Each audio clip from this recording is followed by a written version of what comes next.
just to make sure that you have the distance enough in the corner to be able to actually predict where they're going to go, it's going to be better for you. That being said, let's see what's going to happen now with this particular meat gunner as we're seeing Lammers44 and StarZ take action.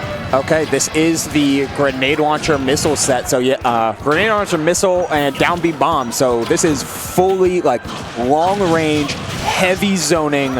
I'm not interested in holding positions offensively all that well. I'm trying to rack up damage and convert off of small projectiles play, playing at like a little bit further back than a usual pressure position. Like that is a way to play meat gunner. It has its value, but Cloud is also really good at counterplaying that just by the nature of contesting projectiles with a disjoint. What do you think, Chopper? Yeah, I agree with you, and especially when it comes to actually going up close and impersonal, Cloud is one of those sword fighters that is just so good at boxing you. Oh, yeah. It doesn't matter whether you're up close to them so much. The flexibility that you have with Cloud as a character, just mobility-wise, horizontally specifically, is really going to give you an advantage speed-wise.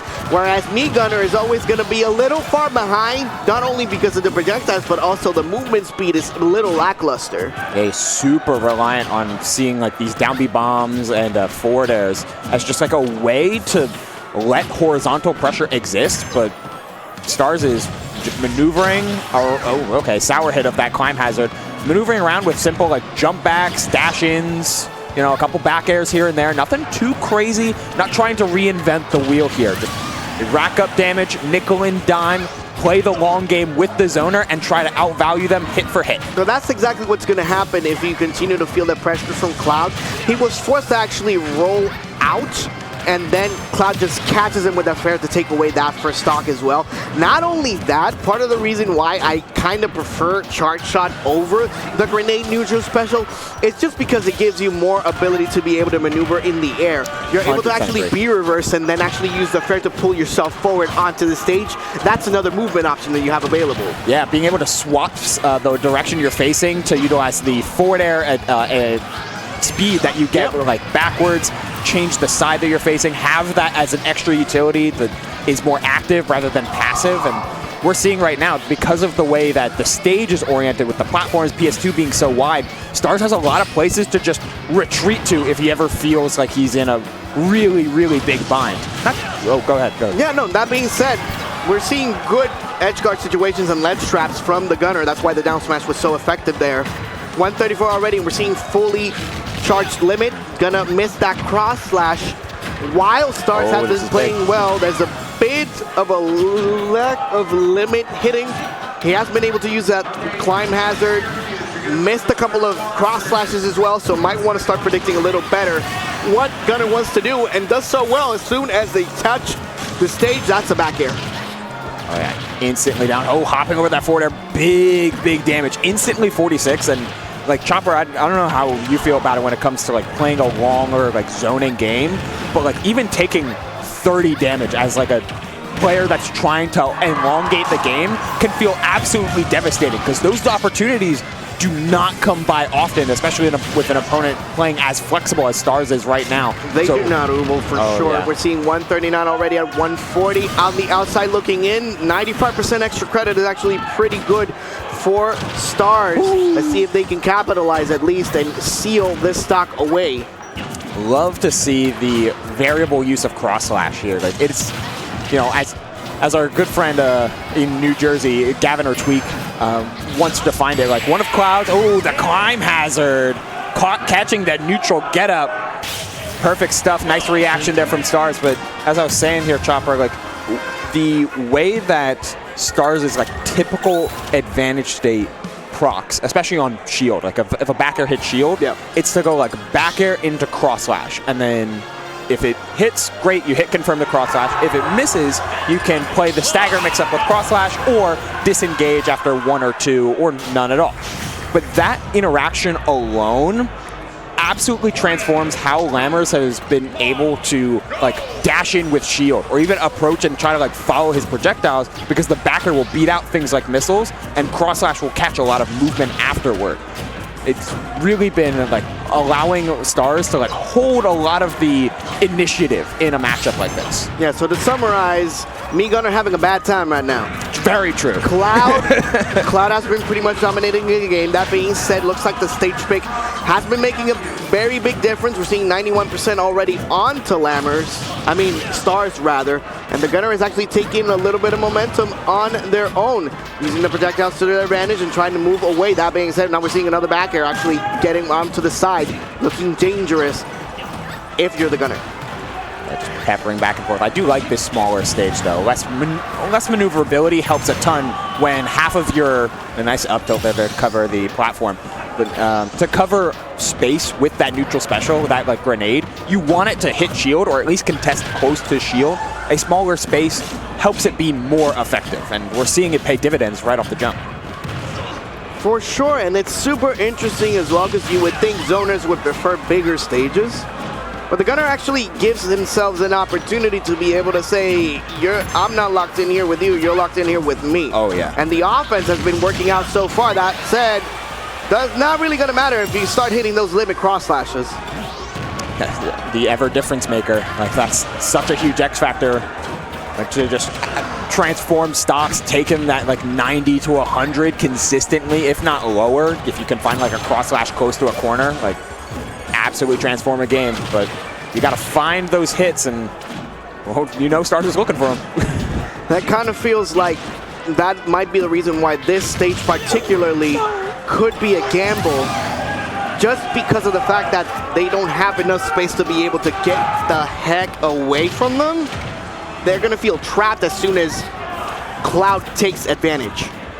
Yeah, it's such a double-edged sword, right? Yeah. Like, you do, when you are in a winning position, like so, you can control so much space and shut down and force air dodges and do all of that good stuff that the more trapping type of kit that this me Gunner has is really good at. But once you lose that advantage, once you lose control of center stage or one of these like high positions of value that's part of your system, then, like, man, it's going to feel terrible because Cloud just gets to be in such control.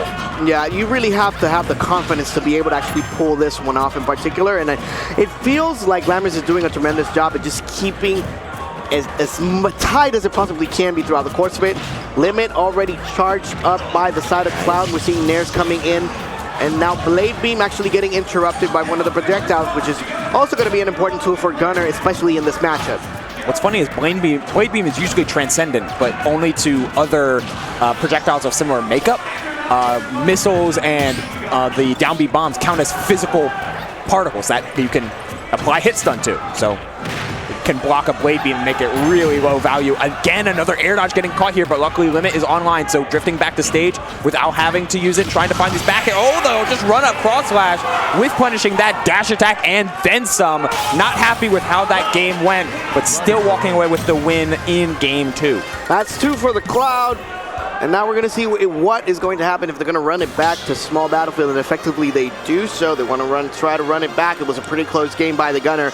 We did see success, like you mentioned beforehand as well, Ubo. A lot of the projectile game has been working out for them, particularly because of the size of the stage, but also it looks like they're feeling a lot more comfortable on their feet as time goes on.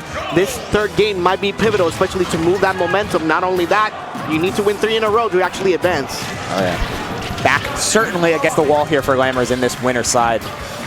But, I just can't help but think, like, man, you really need some extra variability here. And if you're not going to get it from your set, because your toolkit, then you really have to do it by being in a more, how do I put this? Being more aggressive when it comes to holding space instead of trying to always flee the scene every time StarZ tries to break your zone. Right, and that's so difficult in general as a player, but also versus Cloud. Just because the box that he has to be able to actually start their boxing game is so much larger than what you're used to with different characters. If this was a Mario, it would be a lot easier for Gunner to actually maintain that stage. But just because Cloud has the big-ass sword, it is going to give him even more opportunity to be able to be that dominant force in the stage control. I don't like some of these edge guard attempts, though, from StarZ here, Chopper. We see it feels like StarZ is starting to get impatient. You know, you're up 2-0. You've been having a lot of success with your fundamental game plan and your foundational plan going into this matchup. You have to stick to that no matter how long it takes. As soon as you start getting antsy against a heavy zoner, you're going to start whiffing, you're going to start getting over-eager, and you're going to start losing stocks. Yeah, I see what you mean as well. Now that we're seeing the multi-hits on the up air getting a little overzealous, there was an opportunity to be able to take that stock easily if you would just go limit cross slash instead of the climb hazard. Just because you've seen how Meat Gunner has actually reacted to you defensively, you're expecting that dodge to come in. Multi-hits are just going to kick that butt 100% of the time. And because of that, now we're seeing that Lammers is actually taking momentum to his feet. 58 extra credit, getting some drag down up airs into the game. Manages to actually get that stock with that cross slash. Yeah, here we are again, and like I said earlier, getting 60% against a heavy zoner can be a tall task if you're not holding down this space. Nice little bit of coverage, and then the cross slash, the tempo break comes in yet again, climbing the percentage and then some. Missing a big finisher, but still holding on to a pretty solid position, forcing Lammers to fight his way out of the corner, and that's no easy task. And it feels like a teeter-totter, especially if you're trying to play versus a zoner. Yeah. It just feels like that at all, especially, well, obviously advantage, disadvantage, but also as a Cloud, you are always balancing the fact that you need to make sure that you're not too aggressive, but also not too passive to give them space. Right. And now we're seeing that because of getting a little overzealous, that up smash is actually going to catch them as they were going down. So finding that balance also when playing particularly versus a zoner is actually quite taxing to the brain as well. Yeah, and you're starting to see Lammers really needle in on that. We've been seeing all throughout games 2 and 3, like catching early air dodges, forcing them and punishing. Utilize a lot more of these grenades are landing on shield to get just such high frame advantage. And lo and behold, yet again, Lammers in a pretty solid lead here going into the final stock. Let's see if it is going to turn out like stock 2, though. That was a weak up air, frame trapping with another forward air, and potentially looking for a climb hazard like type of finish, but good on Lammers to delay that recovery. Yep, just trying to throw those grenade launchers now, and now we're seeing an aggressive Cloud actually trying to move in. As we continue to see the zoning actually sends them to the back. That's not going to KO. And those are going to be it. That is exactly the spacing that you need. Part of the reasons why we can use that charge shot is to get that mobility, but it hasn't been a problem so far to actually get those B reverses in, as he has managed to recover safely. And now thinking about it as well, what type of options you use to recover are not going to be as bad just because Cloud has limited time on the air already just because of the susceptible or lackluster recovery. Yeah, you could almost consider it like, you know, that was the intended ending for game 2 as well, to set up that same bomb spacing and to force that limited timing. But it just didn't work out because StarZ had held on to limit longer in game number 2. Game number 3, no limit in sight. You force that checkmate scenario and win the day of because of it. But now you got to win on StarZ's counter pick twice over, and that's going to mean room to move, room to disengage, and ways to get out of danger for StarZ for 2 whole more games. But he's got to rein it in if he's going to try and win this set. I don't know, Ubo. I'm going to go on a limb and say this is going to 5. I believe it. Just because I don't like this counter pick at all. Yeah? Pokemon Stadium 2 is actually going to give too much space to Lammers to be actually able to use that same projectile game in the range that Cloud is not going to be able to actually intercept them. And we're already seeing it with the missiles already, the grenade launches and all that stuff. Horizontally, the offense that Cloud has is not going to be as effective just because of the space that he's currently getting, and we're seeing it right now. Yeah, I can 100% see what you mean. I can understand why StarZ went here, given the success of game 1, but that was game 1 when you have like the level 0, quote unquote, of all your interactions and all your game plans. Now we're seeing Lammers like play to these dashbacks, play to these delay timings, understand that it's back air cross slash is like the main way that StarZ is engaging with his offense, and thus is applying the appropriate counterplay. Dashback grab, delay timing grenade, put out a missile, then wait a little bit. Like these kind of delay timings are shutting down the big advantage fares that StarZ had found a lot of success with. Nice way to shut down some angles there against Lammers. That was a huge stock that was absolutely necessary, because easily that stock could have gone to like 140 plus and put StarZ really behind the 8-ball. Momentum was shifting for sure, Uval, and now we're seeing Cloud being a lot more aggressive on there. Now the back throws are actually going to be able to seal the deal. They have been consistently finding the placing for those grenades right on the ledge, and it's been working wonders for Gunnar in this fourth pivotal game. Yeah, I wonder if they have like a specific visual cue in order to like where they're lining up. Yeah, because you can see like on the ground there's like a second shadow up below the platform of Stadium 2 that looks just a little darker, and actually going and actually moving itself on the platform onto the right side. You're seeing that the grenade is actually going. So there's an opportunity there to be able to measure exactly where it's going to go on the ledge, and it's been working tremendously. Yeah, good find. That's great. Yeah, the slightly like off-colored shadow is like the perfect spot to get the grenades to fall through. Oh, but man, you're so far behind here. And then the dash attack trying to close down the stock. 138 here. And we're just going to do it again. Yeah, this is what I was worried about, Chopper. After seeing game 3, where game 2 rather, despite seeing a lot of the victory come out from StarZ was just getting antsy, getting over eager, always pushing forward with like these massive forward airs or these jump in like empty land cross slash, just high reward, but like very telegraphed type of options against a very flexible zoner who's clearly, in Lammers' case, ready, able, and willing to completely abandon a position if it means being put into a better one to put out another projectile or to set up for a whiff punish. I'm not a fan of how the momentum StarZ is bringing in to this game number 5. And that's a brilliant point from Uval for sure. I mean, it gives them an opportunity to be able to actually make the offense of a zoner just shine in general, which is part of the reason why I hate the fact that they're in Stadium 2 again. Yeah, I feel that. If you are going to come in and you're going to be in my face as Cloud, take me to Smash Build, take me to Hollow Bastion. I think Hollow Bastion could have been good. I do want a little bit of space in a matchup like this because of the specific set Lammers is operating with, but you know, like Hollow Bastion, it still gives you that space and still gives you opportunity to like play plat drop aerials and like execute offense. PS2, it might just be, you know, a little bit of a monkey's paw type situation. Yeah, but it just feels like Stadium 2 is like putting a fish in water. Yeah. You're putting a zoner in a big enough space, playing versus a character that honestly, it's annoying as hell. No, Crime has, okay, we just gotta rip.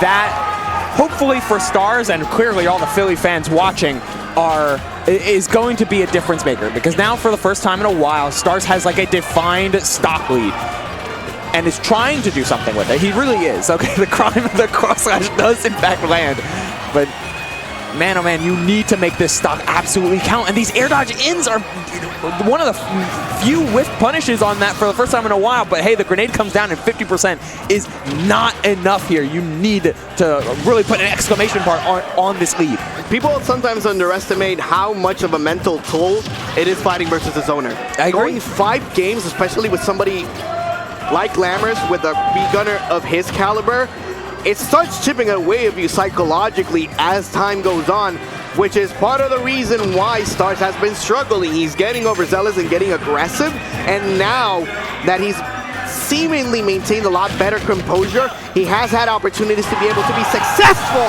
and hitting that forward smash, taking that stock advantage, crowd going wild, exactly what you need if you're StarZ. Yeah, that felt like for the first time in 3 games, Lammers just completely misjudging a situation. Like limit cross slash, even if you do have an opportunity to punish that at that spacing, up smash is not the right punish. Like, it just is too slow. StarZ completely finding the frames in order to make that advantage tick. 92%, not a great lead and not a great position. Oh man, the lip of the stage sending you to Timbuktu and way out of that stadium. We got a last stock here, Chopper. Man, that was a brilliant placing of the grenade as well. And now we're seeing momentum shift one more time. Lammers actually trying to go in, uses the down tilt to maintain Cloud in the air, lands on the left platform, continues on another nair for 70. And now Affair moving in, another nair to try to get off me. Cloud, I want to throw things to you. Do not come near me at all. Blade Beam might be available to actually get him on the outside if he does not want to use the cross slash. Now moving in, that's a forward tilt. Uses it, dissuades it, climb hazard, trying to move in. Neutral getup is going to get really much annoyed by the grenade launches themselves. Whoa, dash attack is not going to seal the deal. Yo, the air sauce, but oh man, the greed comes in with the nair. Very fortunate to see that Lammers. Oh no, the F2. It gets thrown with the back though. Set up on ledge yet again. This is the win con here, Chopper. And when he does, reverse 3-0 over StarZ, and Lammers walks with it. Man, and the boys pumped and motivated. That crowd is rowdy. They wanted that Gunner W, and they managed to get that 100%. Tremendously played by both players. Tremendous game 5 situation. All in all, it looks like the Zoners win the day today. Yeah, it's a tough one to swallow for StarZ, for all of Philly there, but I mean, you could pretty cleanly see it as you were talking about, Chopper, like the psychology that comes with playing against a zoner of that kit and that style. Like Lammers is very used to making games and making sets go long and go the distance. Not necessarily trying to time people out, but just trying to maximize the amount of interactions that are happening with both him and his projectiles, whether he be dashing forward or back and where he ends up using them. StarZ at a certain point ran out of ways to get around them and was just blatantly fishing for like full hop forward air dodge in, let me get back to stage and not think about it too hard. And the Lammers, once that pin dropped, everything fell into place. Absolutely, and the momentum was shifting towards